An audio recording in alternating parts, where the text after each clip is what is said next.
जय श्री राम। स्वागत है आप सभी का।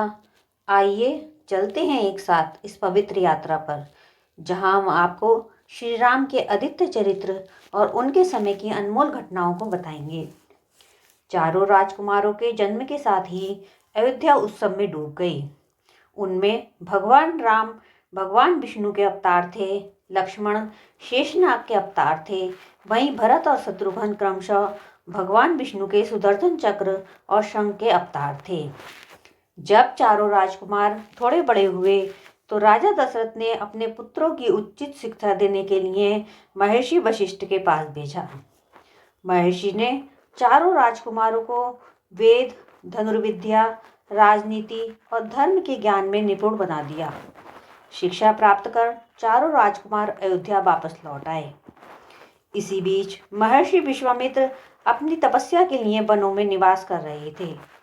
वहां ताड़का, मारीच और सुबाहु जैसे दैत्य यज्ञों का विध्वंस कर रहे थे और ऋषियों को परेशान कर रहे थे। इन राक्षसों का अंत करने के उपदेश से ही महर्षि विश्वामित्र राजा दशरथ के दरबार में पहुंचे। राजा ने उनका अभिवादन किया और कहा, मुनिवर, मैं आपकी क्या सेवा कर सकता हूँ। मुनिवर ने कहा, राजन, मुझे अपने यज्ञ की रक्षा करने के लिए राम को अपने साथ ले जाना है।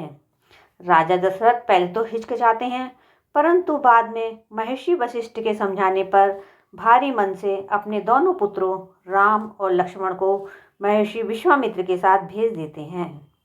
श्री राम और लक्ष्मण ने जंगल की यात्रा प्रारंभ की, जहां उन्हें कई राक्षसों का सामना करना पड़ा। यात्रा के दौरान वे सब ताड़का वन पहुंचते हैं, जहां राक्षसी ताड़का का आतंक था। ताड़का वन एक डरावना और अंधकारमय जंगल था। ताड़का अपनी जादुई शक्तियों से पूरे जंगल को तबाह कर रही थी। ताड़का को राम, लक्ष्मण और विश्वामित्र के आगमन की भनक लग गई। क्रोधित होकर वह उन सब पर हमला करने के लिए आगे बढ़ी। श्री राम ने अपनी सभी शक्तियों और चालों से उसको मात दे दी। अंततः राम ने अपने बाण से ताड़का का वध कर दिया। ताड़का के मरते ही पूरा जंगल शांत हो गया। इसके बाद वे आगे बढ़ते हैं और मारीच और सुबाहु से युद्ध करते हैं। श्री राम अपने अद्भुत पराक्रम से सुबाहु का वध करते हैं और मारीच को समुद्र पार फेंक देते हैं।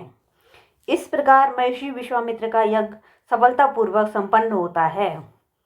महर्षि विश्वामित्र का अयोध्या आगमन केवल एक यज्ञ रक्षा का प्रयोजन नहीं था, बल्कि श्री राम के भविष्य को दिशा देने के लिए भी था। यह यात्रा ही आगे चलकर श्री राम के महान धर्मयुद्ध और मर्यादा पुरुषोत्तम के रूप में उनके पहचान का आधार बनी। जय श्री राम।